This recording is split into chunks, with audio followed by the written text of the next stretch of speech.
Bless the Lord, oh my soul, oh my soul, worship His holy name.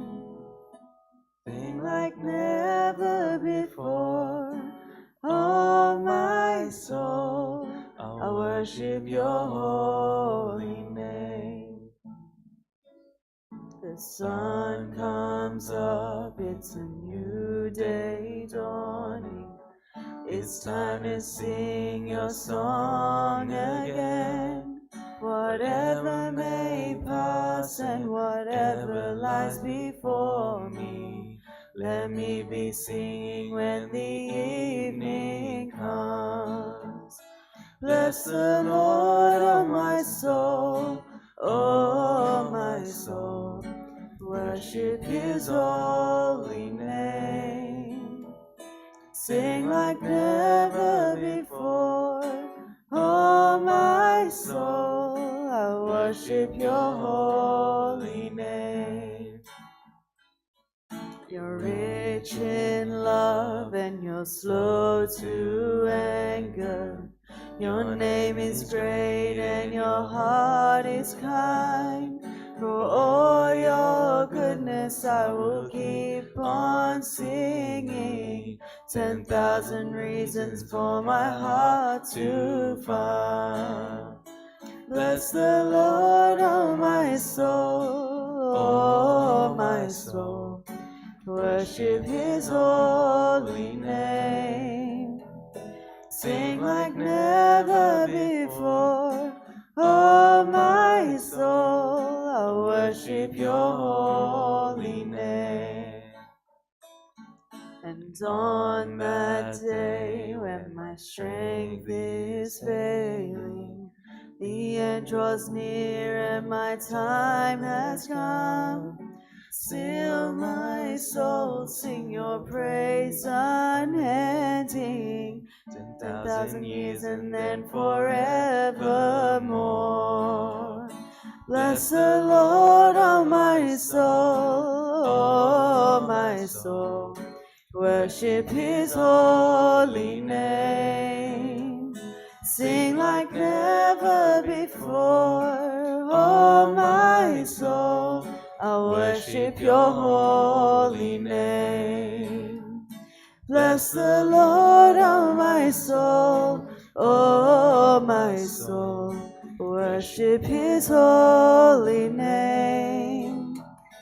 Sing like never before, oh my soul, I worship Your holy name. Lord, I worship Your holy name. Have a seat.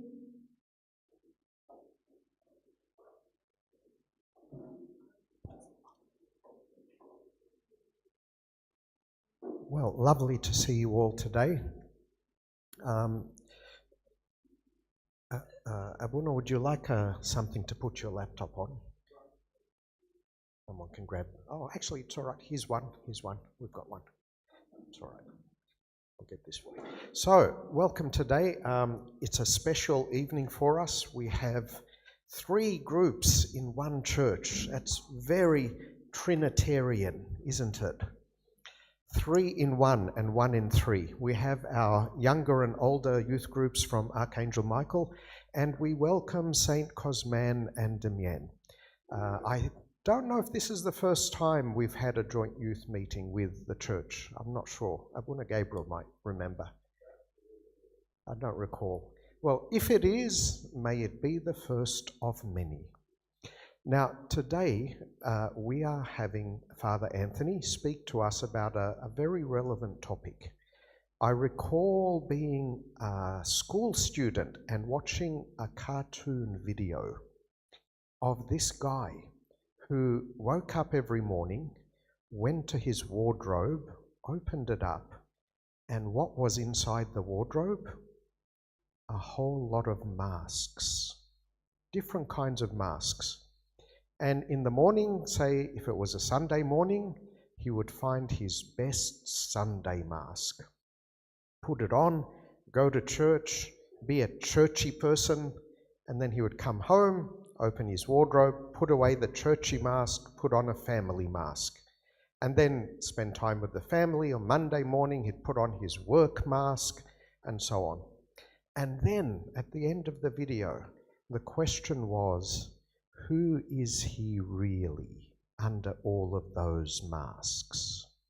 Well, today I believe Father Anthony is going to talk to us about your work mask, or perhaps what lies beneath that work mask, and what would life look like if you threw all those masks away. Abuna, welcome.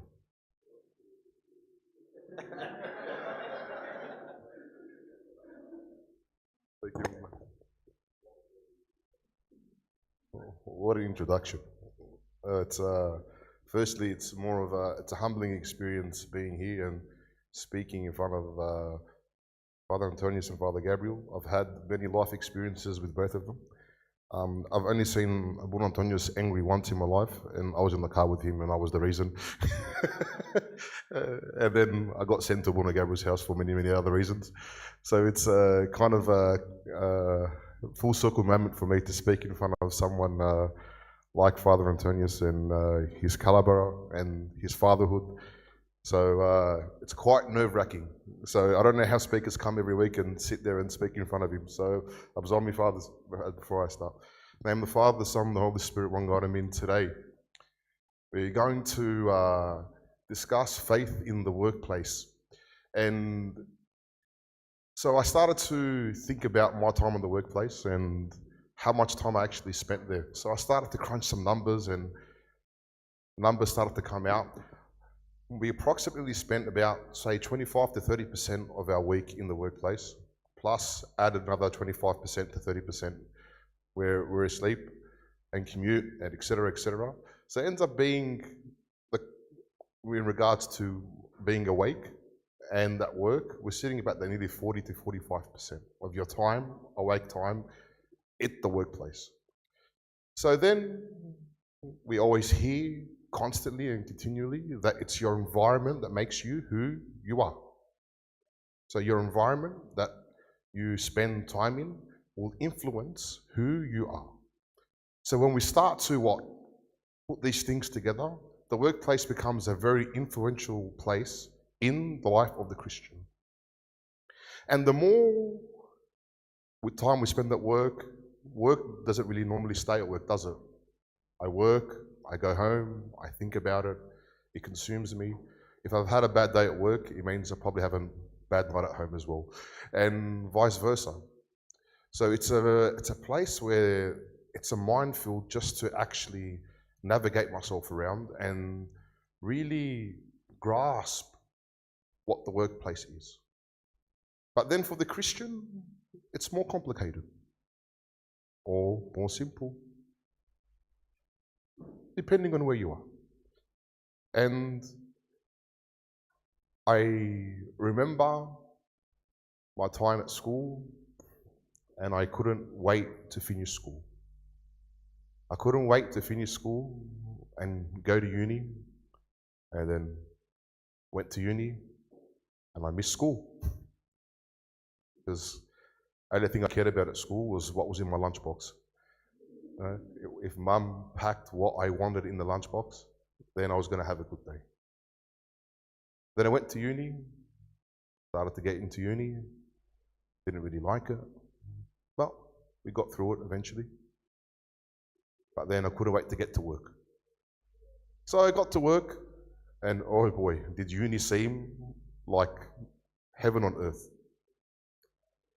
So I get to work, and work is this continuous struggle every day, waking up, going, and slaving away. And then, as you do in your mid-20s, you start to question your life and go, what am I doing here? Why do I have to work so much? Is life going to be like this forever? Is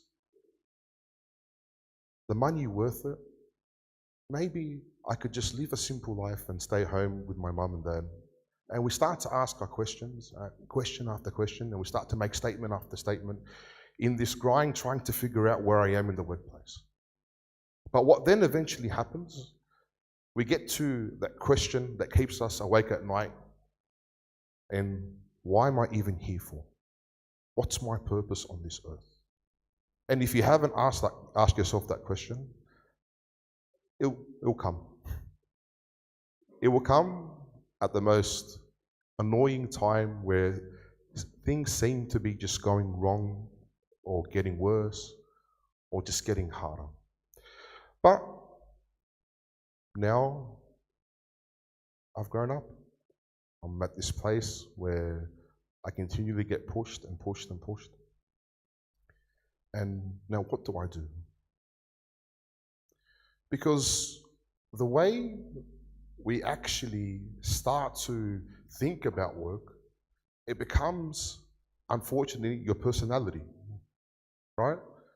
We ask, or we meet someone new, hey, what's your name? My name's Bob. Bob, what do you do for work? What's your industry? Who do you work for? It becomes that first point of discussion. And the confusing part for us as Christians is that we start to make this our personality. The work starts to influence who I am. And this is the part where faith in the workplace needs to start to take a hold. Why do I say that? Why do we even need to think about this idea of faith in the workplace? Because when work starts to become my personality, and it becomes me, the person, where I'm a hard worker, then what happens to the Christ within me? Yeah? What happens to that Christ within me? Because the tricky part that we continually face is me as the Christian being engulfed by Christ and going out into the workplace and being the Christian in the workplace, but I've now become a person who has Christian traits, who believes in a Christian God that works in the world. And this battle between the Christ within me and the work in the workplace comes head on. We hit each other head on because work continually presses you. And it says we want more and we want more and we want more. We want everything from you. But what does Christ say? He goes, I want all of you as well. So the battle continues. And this battle that we continue, we then need to start putting things in order. We need to understand the purpose of work and the purpose of my life. The purpose, why do I work? The essence of the reason why I work and the reason for my life. I go to work to provide so that I may do things in this life. But with Christ, He is everything for me that I may navigate around life with Him. Those who came to the talk last night, we were speaking about this battle between spirit and body. How we sometimes separate our spirit and separate our body. We separate them into different functions. This is for the spirit and this is for the body. And we do that at work. When I go to work, I remove my spirit of God and go in a certain way so I'm able to what? I can say to myself, survive. I can say to myself that I could actually get through the day. And what tends to happen at this crossroads, we the Christians actually persecute ourselves more than the world does. Because we truly leave Christ at home, like Father Antonius was saying about picking that mask up and putting that on and leaving Christ at home. And we go to work and we come back and we have this battle. And we say, woe to me. And we feel sorry for ourselves. The work culture is horrible. They keep draining me. They keep asking me to do things that are immoral. They keep having conversations that really push my buttons. I don't tell them what I do on the weekend. I hide that Christ within me. Which leads me to a certain question that Christ asked his disciples. When he asked them, who do the people say that I am? And the prophets and the disciples said, some see you as a prophet, some see you as like John the Baptist. And they started telling him, Christ, what the people saw him to be. Then he followed up with another question and he said, who do you say that I am then? And Peter said, you are the Son of God. These questions are very applicable to me. Because what did Peter end up doing?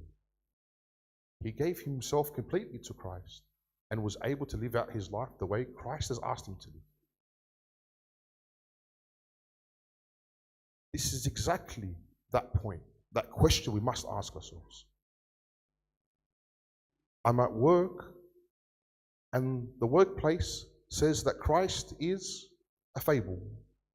The workplace says Christ is what? Someone that controls your life. The workplace says that it's all rubbish, and when we die, we're going to be eaten by cockroaches or slugs or whatever they believe we're getting eaten by, which we will, but we go somewhere else as well. And they will keep pushing you and asking you that question. But how we respond is the same way we respond to Christ. Do I respond and agree with them? Or do I say, no, Christ is truly the Son of God. Christ is truly God. My faith is not something that is left behind, but this is what engulfs me. I become that Christian in that workplace. It becomes my identity. And what seems to be funny, right? If we were to name characteristics of the perfect Christian worker in the workplace, what characteristics would he have? Let's name them. Put your hands up, start throwing them out. Who? What would he have? Integrity. What else? Humility. What else? Can't be that hard. It's Sunday school answers. Come on. Love. What else? Charismatic. What else? Kindness. Keep going. We can name at least 5 more. Honest. What else? Yep. What else? Hardworking.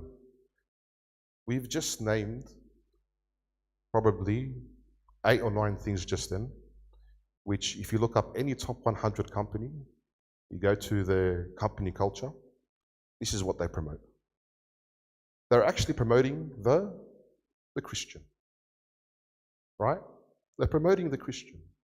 This is what we want in our company. So then does that make what? Our faith obsolete? No, it actually makes us powerful. When you understand that our faith actually helps you achieve, our faith sets you up for success. It is what drives the person. Because everyone out there is actually looking for that Christian who is hardworking, who is honest, who has integrity, who's charismatic, who's kind, who's a good person. Every company, in their company culture, this is what they strive to get. Whether they get it or not, it's a different story. But this is what they promote. And it was something that was so shocking to me. Because every workplace is looking for good people. But what do? We hide, and we hide that goodness within ourselves. So do not hide, but show. Show that Christ that's within you. Because your church life sets you up for success. We look at the church life in general, okay? And I'm just going to spit out some Sunday school answers again, right? So we have fasting, prayer, liturgy, service, repentance, and confession. Simple things that we do and we get taught on a regular basis. All of these things are the basis of a Christian who teaches us discipline, who teaches us to break our will and do the right thing, who teaches us to speak out and have Christ within us, who teaches us that we must continually show love and have that humility. This is the success of the Christian. So your faith in the workplace actually starts from your faith at home. I love you, God. My relationship with you is not something that stops at the door. My spirit that you feel within me overflows. You engulf me. And this engulfing, that when you swallowed me up, I have no other action but yours. The words that come out of your mouth are words that Christ spoke to you with through his Bible. Your actions that you portray to others are exactly how Christ would have done. Your thoughtfulness is a reminder that Christ always thinks of others too. The way you smile reminds people that there's still kindness in the world. You were able to achieve so much by being faithful in the workplace. You were able to change so many lives by sticking true to who you are. Because this is how Christ is shown to the rest of the world. This is how you experience Christ more. This is how you strengthen your own faith. Because the more I chase and I show who God is, the more He actually shows me. I'll say that again. The more I chase and ask and show God to others, the more God shows me. Because it's through these experiences that we strengthen our own faith. We look at the epistles of Paul. We look at Acts of the Apostles. Those who saw Christ, when they went out to preach, did others they were preaching to see Christ? No, they saw Christ through them. And this is what we have to think about. That the growing of the gospel, the growing of our faith, the growing of Christ being seen is actually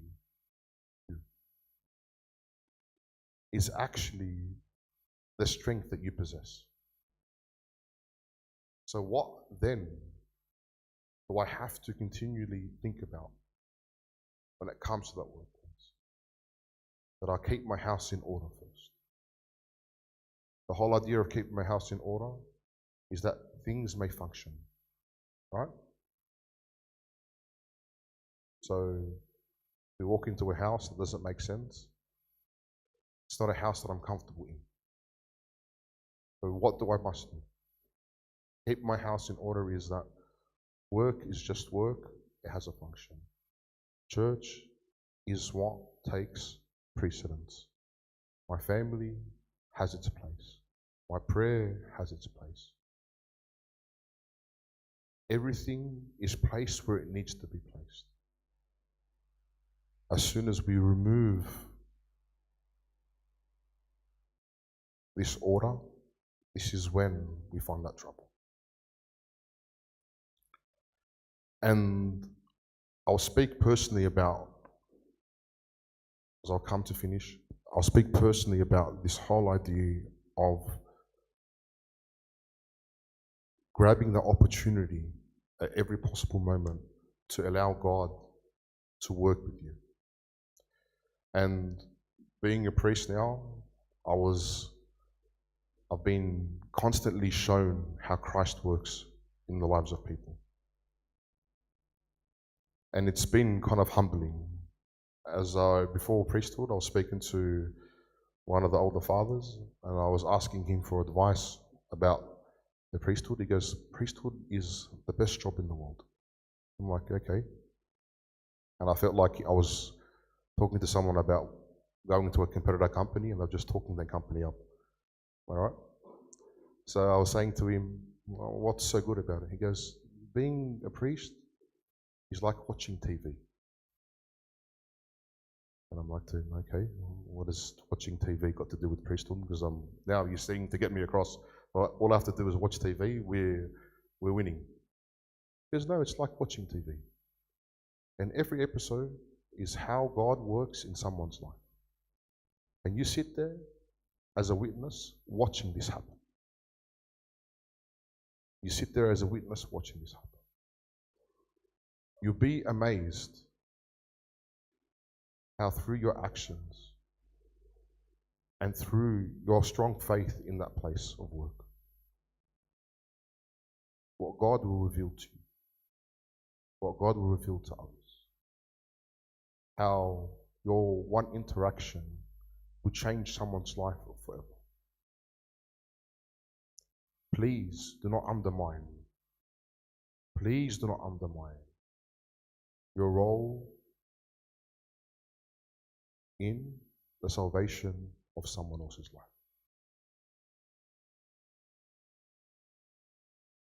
Please don't undermine how God might use you. And I'll finish up on this story. And this kind of sums it up for me. There was a homeless child who every day would pray. He would pray to God for God to give him food and clothes. And after a couple of months, the other homeless people started to laugh at him. They go, buddy, the God that you're praying to hasn't given you clothes and it hasn't given you food. Why do you keep praying to him? And the homeless child replied and said, no, God is listening and he's answered my prayers. But the person who he asked to give me food and to give me clothes, they just forgot today. This is where your faith, wherever you go, is so important. You could be the answer to someone's prayer and you have no idea. So don't leave your faith at home. Don't let it be something that you do on the weekend. Do not let it be just a section of your personality, but let it be everything to you. Because the world actually wants you to be you. And glory be to God forevermore. Not answering question. Glory be to God forevermore. Amen. And glory be to God. Abuna, I just wanted to ask, and like, if it's a tricky question, I'm sorry, but how would you navigate a situation where you're at work and you are expected to do something that's against your morals? For example, because I work in the healthcare setting, I've had to kind of treat people with, let's say, LGBTQ background, trans people, all of that, and it's in like backgrounds of different backgrounds against my beliefs. How would you go about treating those kinds of people or like dealing with them? So I was having a conversation with a friend of mine last Saturday, and me and him were like we're reading buddies. We read books and we send it to each other, and we talk about all these great church fathers that taught us so much. But we both kind of hit like a roadblock at the same time, which was quite funny. And he was saying to me, there's times where we get filled up with so much knowledge and information that we forget the core of what we're trying to achieve to begin with. And when we get caught into these situations where there's things that are what truly like confronting us, right? We think of everything that is wrong with them, yeah? But we forget what changes wrong. Evil cannot win over evil.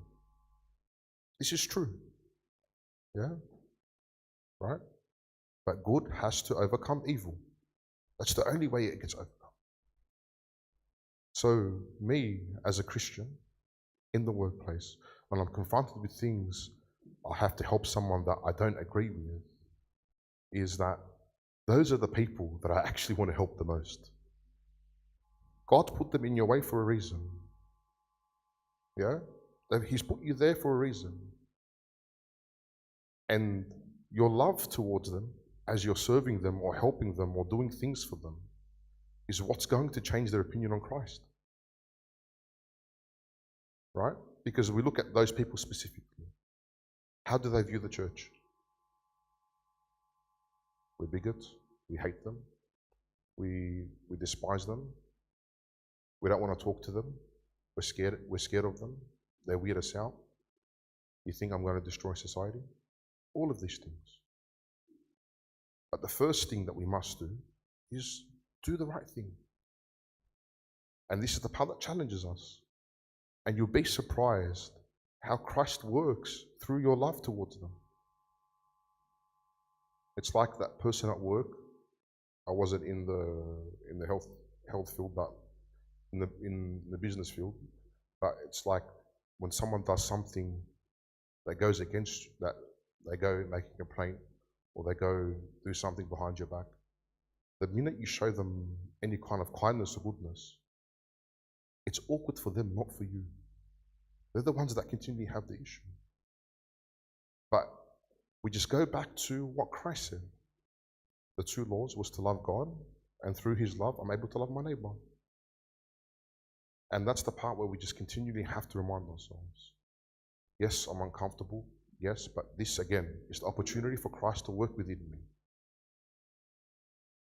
Right? Christ even served those who didn't agree with Him or didn't agree with what He was preaching. He still served them.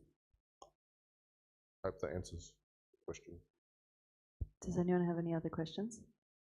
Glory be to God forevermore. We have one.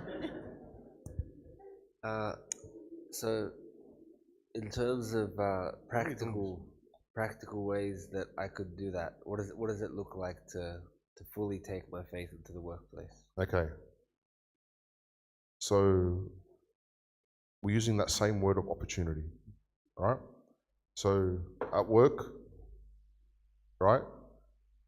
Back when I was working, they allowed people to get off their desk every hour, and they told you to go for a walk, and all about ergonomics and company culture and company health. It's about using every opportunity and every bit of free time that you get to begin it with the thought of Christ Himself, right? So it could be having a small icon on your desk, or it could be your screensaver having Christ. Every time you pick up your phone, you see Him. It's that constant and that reminder that Christ is my center and my focus. Other things, when I come to eat, do I do the sign of the cross? Do I pray? All right? Or when someone at work doesn't have food, do I offer my food to them as well? Do I show kindness?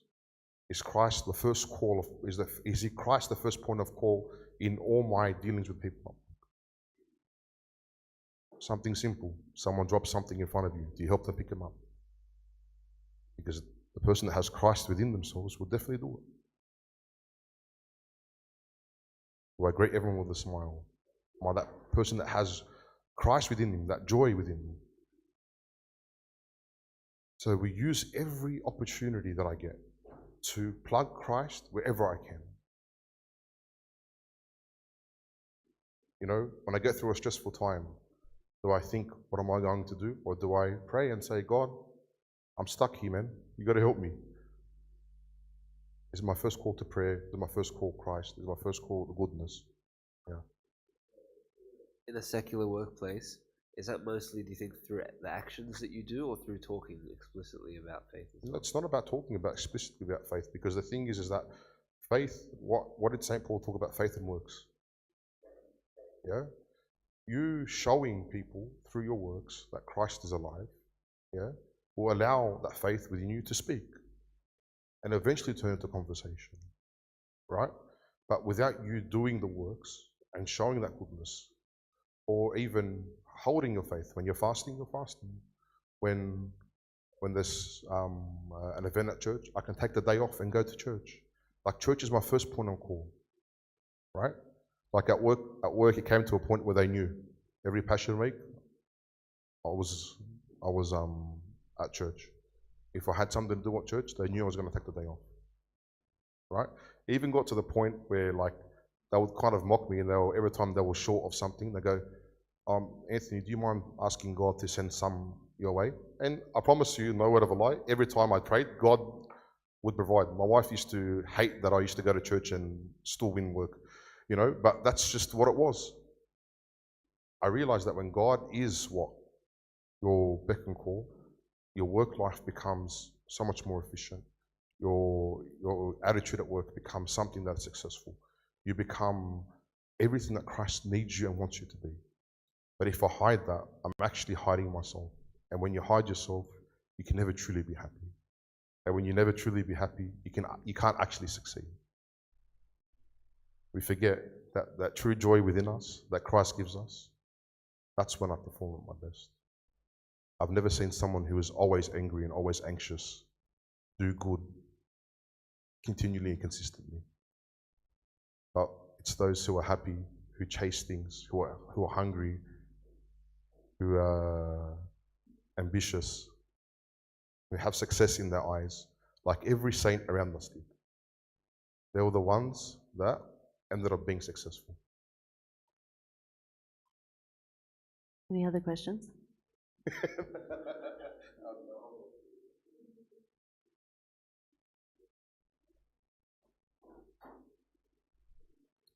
Hi, Abuna. I did have a question. It's a bit more about practical advice as well, but in the workplace, how do you go about talking about God without kind of Bible bashing and over-explaining, and like, what's your advice there? So the easiest way to start is fasting. Fasting bamboozles people, right? During Lent, everyone brings out their sandwiches and whatnot, and you're sitting there with vegetables, and they're like, oh, what do you got for lunch? Oh, I've got vegetables. They look at me, they go, you don't look like the vegetable type of person. All right?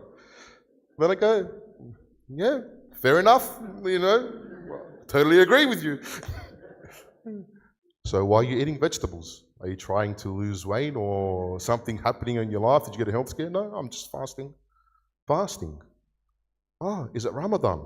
No, it's not Ramadan. Well, it's Lent. Oh, so you only eat fish on Wednesdays and Fridays. And they'll start that conversation. Right? This is a gateway. No, Lent is actually about when Christ fasted, teaching me to break my will so that I spiritually get closer to Him. Oh, okay. They leave it, they think you're weird. Hey, what did you do on the weekend? Oh, I was actually at church. And I did this and I did that. It was actually so much fun. Right? All of a sudden, as they get to know you, they get to know your characteristics, they get to know what your week looks like. And then they will go, oh, how was church on the weekend? What did you guys get up to? Or how was your Christmas? Or it was Coptic New Year, you were telling me about it last week. What did you guys do at church? Oh, you guys feed the homeless. That is so cool. Can I help out? When you hide your faith, yeah, you're hiding those conversations. But the more straightforward you are, right, all it takes is for that person to have an open heart for you to have that conversation. And that fasting story was actually a true story that happened to me. And what ended up happening, I found out there was like 5, 6 other Orthodox people in the office. And then we just had mad lunches every day because everyone would just bring things. And all of a sudden, it became something in the workplace that became known. Right? So God used my weight and my food habits to preach Christianity. But it was more of that understanding that if I didn't speak about it, if I said, oh, that's just what I had left over from yesterday, or that's just all I have today, then that's when that Christ within me stopped. Yeah? And if someone's a bit aggressive with you and thinks that you're what? That you're a bit silly and they start to, their heart is closed, that's okay. You did what you could. And that's all Christ asks from you. Thanks, Apurna. Any other questions?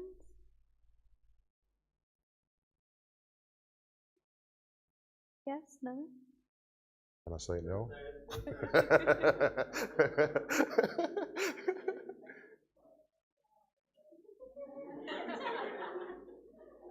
They're pointing at you. Is it Frank? I'm not empty. What is the question? Andrew Farrig is not shy. Andrew Ferg wanted to ask. Tim, I don't like this. I don't like this, by the way. Yeah. No, it was Andrew's question. What if someone that's transgender asks to get a scan? He's a radiologist. He wanted to ask that question off the back of the first question. Do the scan, man. It's not that hard. I already told him he already answered the question. That's all right.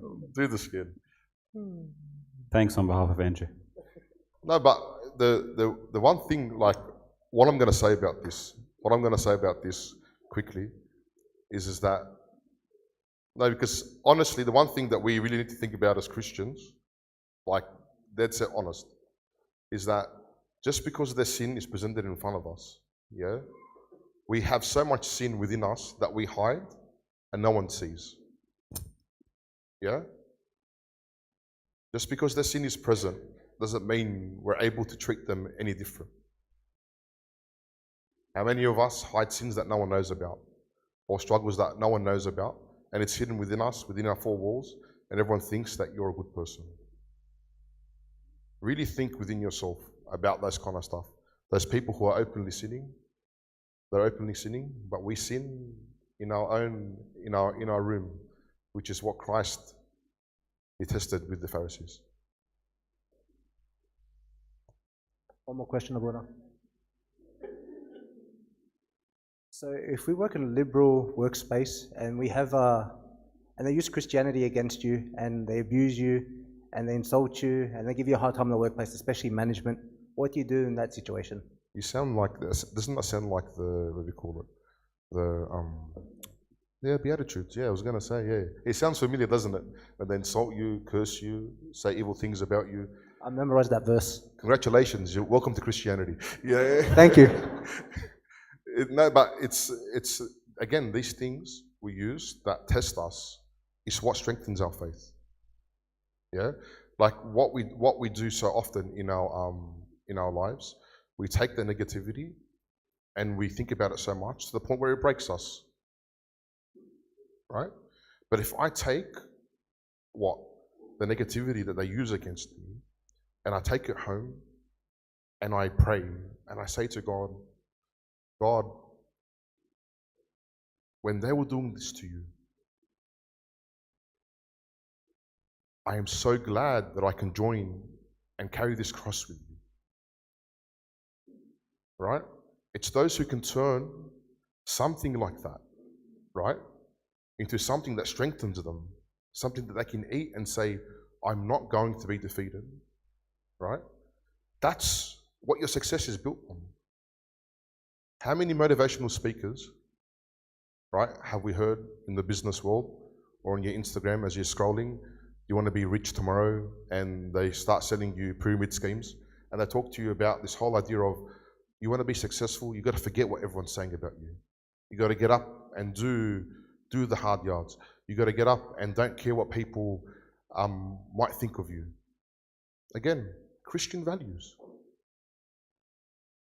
Where it's okay for us to apply that to what? To my success in the world, but to my spirituality? No. Because again, we're separating that body and that spirit. We're separating my workplace and my life with Christ. Bring them together. Bring them together. Right? And that, what I'll say on top of that as well is that love that we must show them is more important. Right? The reason why they are like that to begin with is because they do not see Christ the same way you see him. It's just part of their journey. St. Paul stoned and killed people, but we read him every Sunday. Yeah? But don't look at their sins now, think about their sainthood later. It's on, bro. Welcome to Christ.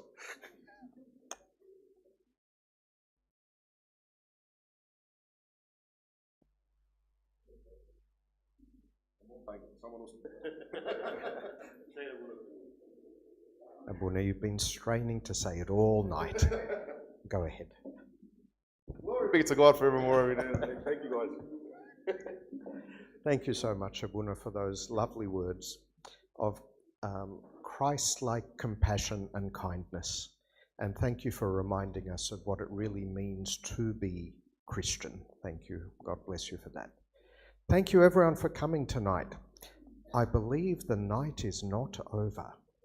First, of course, we will conclude with prayer, and then we are jippos. There's lots of food outside. So please go out and enjoy it's fried chicken. Oh my goodness, okay. Good luck with that. Yes, I think we're done. So are you guys gonna finish up for us? Stand up for prayer.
Take this fainted heart,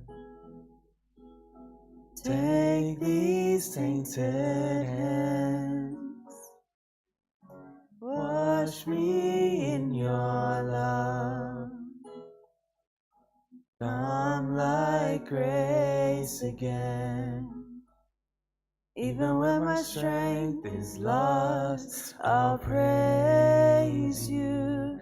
Even when I have no